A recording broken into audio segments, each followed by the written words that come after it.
Hello and welcome students to another English lesson. Today I am going to do Unit 7 in Prose for you, The Dying Detective. Now before we go to the story, let's get a warm-up. Okay? Do you like to watch crime serials or movies? Well, this is going to be really interesting for you because it's a story based on crime, and the very title here itself tells you The Dying Detective. Here there is a detective who is going to solve a crime. Now, who is a detective? A detective is a person who collects information regarding a crime and he tries to solve it using various evidences with his sharp mind and finally solves it and gets the criminal arrested. Okay, now let's do a warm-up exercise which is in connection with this lesson. This is a crossword puzzle where you have many words which is connected. And if you really want to be a detective, you should be very familiar with these words. Now, these words are given with clues. Some words are given across and some are down. Across means horizontally and down, and you have a number of clues to help you find the answer on the right side. So, the first one we will go to is curious and wants to understand things. So, the first thing a detective needs to be curious. So, let's go on to the warm-up exercise. The first one is curious. Curious means you need to be inquisitive. So, I'll spell the word for you there, I-N-Q-U-I-S-I-T-I-V-E. Now, the second word is a question. Now, you have to raise questions in your mind in order to solve a case. So, that is inquiry, and that is a word which goes across. Number 2, I-N-Q-U-I-R-Y. Then we take the third one.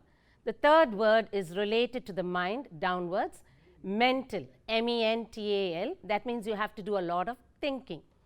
Then the fourth one is a person whose job is to find or recognize the hidden information. I told you already that person is a detective. So, we have the fourth word as D-E-T-E-C-T-I-V-E, that is downwards.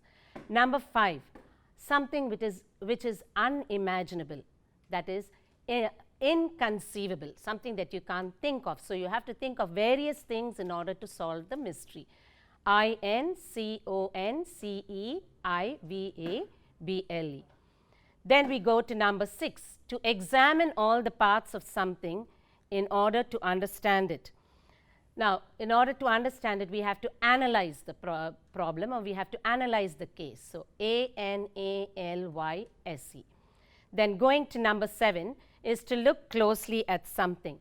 When you need to solve a case, you have to examine certain things, evidences. So, your 7th word will be to examine, E-X-A-M-I-N-E. Now, we go to the 8th one. The 8th is to show or to make known something, to reveal. So, the 8th word is revealed, R-E-V-E-A-L-E-D. Then we go to the 9th word, which is across, to look into a situation, often a crime, but it can also be a mystery. So, to look into a situation is to investigate, I-N-V-E-S-T-I-G-A-T-E, investigate. Then we go to the 10th word. We have to look at different sides or ways of looking at something. So, we have to look at different aspects of the case, A-S-P-E-C-T-S. Then we go to the 11th one, to make a logical guess that something is true based on the evidence that we have. So, we have to make an inference. So, we have the word infer, I-N-F-E-R. Then we go to the 12th, a connection or a part of a chain. Something has to be connected to the case. So, there we have the word, a 4-letter word, link, L-I-N-K. Then we come to the 13th one, to look at something carefully, to find, and that is to inspect. You have to inspect it, I-N-S-P-E-C-T. Then we go to the 14th word, that is to notice or to watch. To notice or to watch, you have to have a keen sense of observing. So, O-B-S-E-R-V-E is the word. Then we go to the 15th one, to figure out something unknown by considering all the known aspects and reasoning it through. So, that is to deduce, to find out something, to figure out something, D-E-D-U-C-E. And finally, we come to the 16th one, to consider the evidence and then decide what is true or correct. That is the final thing. After you collecting all the evidence, you come to a conclusion. So, the 16th word is conclude, C-O-N-C-L-U-D-E, conclude. So, I hope you've got a clear understanding, children, and you can go back to your textbook on page 188 and do this puzzle. So, now let's go to the story, The Dying Detective. Now, let me give you a short note on the author. The author is Sir Arthur Conan Doyle. Sir Arthur Conan Doyle was a Scottish doctor, and he was also a writer. He was a British writer, best known for his detective fiction stories, fiction stories involving crime, okay?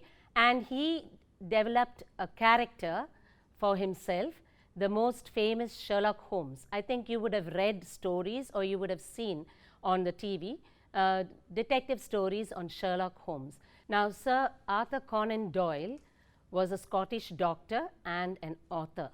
He was born on 22nd May 1859 and he died on 7th July 1930. Now, he was a British writer best known for his detective fiction stories, and I told you he featured the famous character Sherlock Holmes. And his works include A Study in Scarlet, the first of his 4 novels, and his other works include 56 short stories and some more novels, The Sign of the Foe, The Valley of Fear, and The Hound of the Baskervilles. So, we have a note on the author. Next, we go to the character Sherlock Holmes.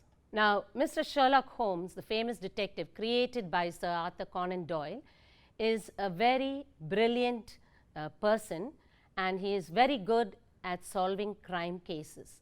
So, he had a sharp mind and a very unique way of solving his crime cases.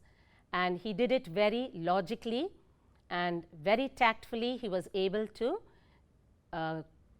gather his criminals and arrest them. The next character that we have, the very famous character along with the Mr. Sherlock Holmes, is Dr. Watson. Holmes' assistant and a very close friend of him. Now, Dr. Watson was a very keen, sensitive and patient observer, and he helped Mr. Sherlock Holmes in all his cases. He had a warm affection for Sherlock Holmes. Next in the story, the next character that we come across is Mrs. Hudson, the landlady of Mr. Sherlock Holmes' house. Now, Mrs. Hudson was a very warm, gentle, and hospitable person.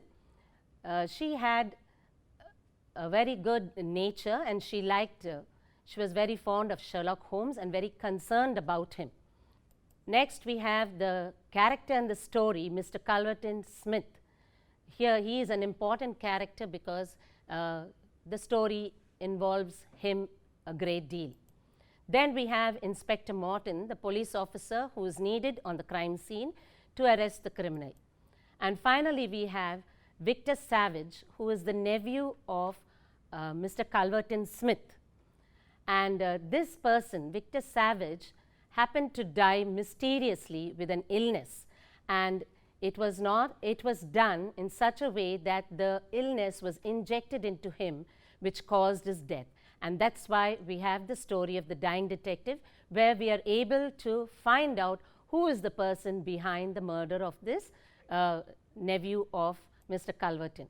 So, at the very beginning of the story, we find that Sherlock Holmes is very seriously ill in bed, and he wanted to meet his assistant, Dr. Watson, who was also his close friend. So, he asked his landlady, Mrs. Hudson, to ask Mr. Watson to come and check on him and visit him. Now, Mrs. Hudson is really worried, and when she meets Dr. Watson, she tells him that Holmes is very serious and is almost dying in bed. He has been sinking for 3 days, she said. He was struck down with a very rare disease which he had contacted while working on a case at Rotherwith near a river. Now, this disease was from the east, from the Sumatra island in Indonesia. And while working on the case, Mr. Sherlock Holmes came into contact with this disease, and ever since Wednesday afternoon, he was ill for 3 days in bed, not able to move, and he did not have any food or drink. For 3 days, he was looking very miserable. So Mrs. Hudson told Dr. Watson about it. Then Mr. Watson asked her, why couldn't you get a doctor to check on him? But Mrs. Hudson said that Mr. Holmes clearly refused to have a doctor to check on him. And she had a lot of respect and admiration for Mr. Sherlock Holmes, so she dared not want to disobey him. Now, Mr. Watson goes to meet Sherlock Holmes. When Mr. Watson comes into his room, the room looks really gloomy. Indeed, it was a very sad sight to watch Mr. Sherlock Holmes sinking in bed. In the dim light of a foggy November day, the sick room was a gloomy spot, and the gaunt means the lean face. See, you look lean when you don't have food, okay? It brought a chill to his heart, so he really felt very upset and sad looking at Mr. Holmes. His eyes, Mr. Sherlock Holmes' eyes, had the brightness of a fever. You know, when you have fever, your eyes become watery. They start watering, it becomes red, and your face, your cheeks become flushed. So in the same way, Mr. Holmes also, his cheeks were flushed and his hand twitched. That means it moved with sudden jerks because he was very weak. He lay listless in bed. He couldn't move. So Mr. Watson tried to go near Sherlock Holmes and check on him. But immediately Mr. Holmes cried out and said, stand back, don't move, don't come near me. And Mr. Watson was surprised, but Sherlock Holmes tells him to stay away from him because the disease was contagious. You know, what is the meaning of contagious? Contagious means it can easily, the person can get the disease if they come into close contact with the other person, just like now what we are facing, the pandemic of the coronavirus. So this disease also was a dreadful disease, and he didn't want Watson to contact this disease from him. He said it was known as the tarpaulin fever or the Black Formosa plague, which originated from the east in Sumatra Island in Indonesia. Dr. Watson insisted on treating Holmes, but the detective refused him. Then Dr. Watson also tried to suggest that he could bring Sir Jasper Meek or Penrose Fisher or even Dr. Ainstree. These are all well famous doctors in London. But Holmes refused and said no. He just told him to bolt the door of the room, and he tells Mr. Watson to stay there until 6 o'clock for some reason. Now, Mr. Watson did not know what to do. With Sherlock Holmes lying on the bed there, looking so miserable, he didn't know what to do. But anyway, he obeyed him, and he sat down and started reading. But somehow he couldn't rest. So finally he got up and he came to the mantelpiece. You know, a mantelpiece is a wooden shelf above the fireplace. And something caught his eye there. He saw a small black and white ivory box. So he took the box in his hands to examine it, when suddenly he heard another cry from Mr. Sherlock Holmes. Mr. Sherlock Holmes said, don't touch it, don't you ever touch it, because I don't want you to touch it. Now, certain things Mr. Sherlock Holmes did not want anyone to touch, because sometimes he regarded those things as strong evidence for his crime. So immediately he cried out to Mr. Watson not to touch his things, and he said he hated to have his things touched. So Mr. Watson immediately left it down and sat down in silence, wondering and looking at Mr. Holmes how to help him out. Then when it was nearly 6 o'clock, Mr. Holmes told Watson to go and visit Mr. KalviTV Smith. So Mr. Watson says, I even haven't heard of that name. Well, this Mr. KalviTV Smith lives on number 13 Lower Burke Street. So go and get Mr. KalviTV Smith. Why? Because Mr. KalviTV Smith was the only man who had the knowledge of this rare disease. He was not a medical person, but he was a planter, lived in Sumatra, but now he was visiting London. So Holmes told Watson to somehow persuade and make him come to visit Holmes and tell him that Holmes was dying. He said he may refuse at first, but somehow you have to persuade him in bringing him and coming here. Okay, so Mr. Watson goes to visit Mr. KalviTV. Mr. Watson reached Mr. KalviTV Smith's house, and when he enters there, the butler receives him, and he can hear a voice. He heard a voice from inside telling the butler to tell the person that he is not there. So Mr. Watson somehow goes into the house and says that it is very urgent. It is very important that he should meet him because it was a very urgent moment. And he requests Mr. KalviTV Smith. Now he tells Mr. KalviTV Smith that Mr. Sherlock Holmes was very sick. So at the very mention of Mr. Sherlock Holmes' name, there was a different kind of expression on Mr. KalviTV Smith's face as soon as he heard Sherlock Holmes' name. So Mr. Watson said that Mr. Sherlock Holmes was suffering with the disease that only he knew about. So he told him that only Mr. Holmes wanted Mr. KalviTV to come and see him because he had the knowledge about this disease, and he was the only person, he had a very high opinion about Mr. KalviTV, and he was the only person in London who could help him.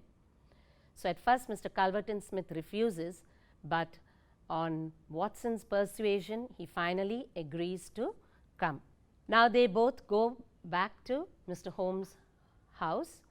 First, Dr. Watson enters Holmes' room, and Holmes was very pleased that Watson was able to bring Mr. Smith.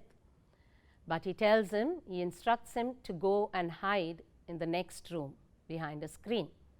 He tells him that he wants to have a conversation alone with Mr. KalviTV Smith. So Dr. Watson goes away in hiding. Now when Mr. KalviTV Smith arrives, the bedside manner of Holmes seems to change. It becomes more taunting and soothing. Now believing that they were alone in the room, Mr. Smith becomes quite frank. Frank means he is open to the conversation between Sherlock Holmes and himself. And it soon emerges that Holmes has been sickened by the same illness that killed Mr. Smith's nephew, Victor. Mr. KalviTV Smith, I am suffering with the same disease that killed your nephew, Victor Savage. Mr. Holmes then, he blames KalviTV Smith and tells him, you are the reason behind Victor Savage's death. So Mr. KalviTV Smith says, and you don't have the evidence for that. Then Mr. Holmes tells him, yes, you have been murdering your nephew. And then he tells him, he changes the subject, and he tells him to bring him some water and to light a cigarette. He tells him even to light the lamp, make the room little brighter. And as he was telling him to do that, Mr. KalviTV notices the black and white ivory box on the mantelpiece, and he tries to take it and put it away in his pocket, trying to remove the evidence that he has in finding the clue to the murder of his nephew. He tries to put it into his pocket. Now this little ivory black and white box had a spring, and the infection, the virus, was on the spring. So when the black and white box was opened, the spring would have poked the flesh of Victor Savage, and that's how he contacted the illness. Mr. KalviTV Smith wanted to take away the evidence. At that moment, he tells him to just get him a glass of water. While he is doing that, from behind the scenes, Dr. Watson emerges. And then Mr. Holmes calls immediately for Inspector Morton. And he tells him, come and immediately arrest Mr. Calverton Smith, because he is the one who is responsible for murdering his nephew, Victor Savage. Now, Mr. Calverton Smith tries to move away arrogantly, but they have a small scuffle, that means a small fight, and Inspector Morton arrests Mr. Calverton Smith. Then Dr. Watson says he is a witness to the conversation what was going on between Holmes and Mr. Calverton Smith. So that was the other evidence that they had. Then finally, after they go out of the room, after Mr. Calverton Smith is arrested and taken away, Mr. Holmes gets back to his normal self, and they both sit down, and Mr. Holmes explains to Dr. Watson that he was really not ill, but everything was made up. He reveals to Watson that he was not really infected with the disease and dying, but it was all made up. Why? Just to get Mr. Calverton Smith to confess to the crime of murdering his nephew. Then afterwards, he apologizes to Dr. Watson and tells him, I'm very sorry for being rude with you, because I needed to collect the evidence and arrest the criminal. Now, Dr. Watson asks him, how did you manage to make yourself appear so miserable? So Mr. Sherlock Holmes says, for 3 days he did not eat. He said, I starved myself for 3 days, and a little makeup, of course. All these helped to make the trick work and into believing that I was dying from this illness. Then Sherlock Holmes thanks Watson for being a good friend and assisting him and helping him out in this case. And then he says, I'm famished. Famished means I'm very hungry. For the past 3 days I've not eaten. So let us go to Simpson's on the corner of the street and have something nutritious to eat. So I hope you enjoyed this lesson, children, this story, and I hope it was thrilling and exciting for you. I encourage you to read many more novels written by Sir Arthur Conan Doyle of Sherlock Holmes detective series. Now let us go to the glossary and I'll explain to you. First, the word gaunt. Gaunt means lean, being very thin, especially because of suffering, maybe when you're sick, tired, or hungry, or even age. Old people look gaunt. Twitched. Twitched is to give short, sudden jerking movements in your hand. Next is contagious. Contagious, you know, usually it is for a disease, the spreading of a disease from one person to another by direct contact. Groan. Groan is to make a deep, inarticulate sound conveying pain or despair. When someone is sick and lying in bed in pain, they give a groan. Then plague. Plague is a contagious bacterial disease, usually characterized by fever. Next, bolted. Bolted is to slam and close the door with a bar that slides into a socket. Next is the mantelpiece. It's a structure of wood or a wooden shelf above around the fireplace. Half a crown is a British coin equal to 2 shillings. Tongs. Now these tongs were used because Dr. Watson wanted to touch the box. So Mr. Sherlock Holmes tells him to use the tongs and just only slide the lid with the tongs so that his finger doesn't touch the device. So the tongs is a device used for picking up objects consisting of 2 long pieces free at one end and pressed together at the other end. Then delirious, a disturbed state of mind characterized by restlessness. So that was the state of Mr. Calverton Smith when Dr. Watson goes to see him and he mentions Sherlock Holmes' name. Next is frail, weak and delicate, to show that the person is weak and delicate. Startled. felt sudden shock or alarm. That is when, at the mention of his name, Sherlock Holmes, Mr. Culverton Smith was startled. So he knew something was going to happen. Next, scuffle, to have a sudden short fight. That was what which took place while they tried to arrest Mr. Culverton Smith. Okay, now children, we shall do a short summary of the whole story. So I told you this is The Dying Detective, written by Sir Arthur Conan Doyle, and the main character is Sherlock Holmes the detective. Then we have Dr. Watson, his assistant, Mrs. Hudson, the landlady. Then we have Mr. Culverton Smith and Inspector Morton, and finally Victor Savage, the nephew of Mr. Culverton Smith. So what is the story about? It is a murder case where Detective Sherlock Holmes is trying to solve it.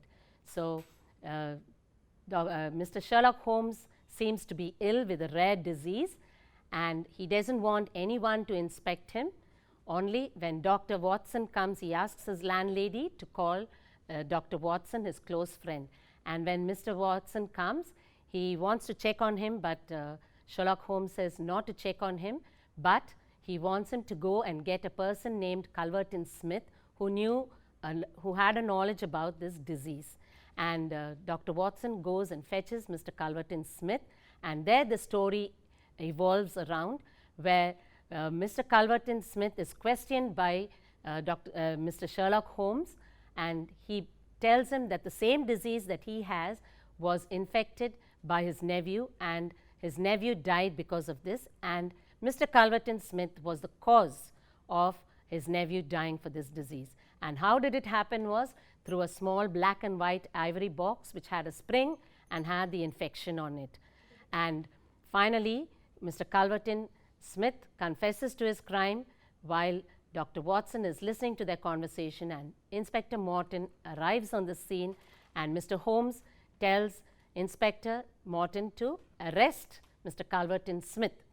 And after they arrest him, Mr. Sherlock Holmes reveals to Dr. Watson that this was all made up just because to get Mr. Culverton Smith to confess his crime. So I hope you enjoyed this story, children. It was a crime story and it was solved. You know, a detective is a very important person in solving the crime. And Sherlock Holmes did a very good job with his observant mind and his acting. He was able to solve this mystery. I hope you enjoyed it. Have a nice day, and thank you, children.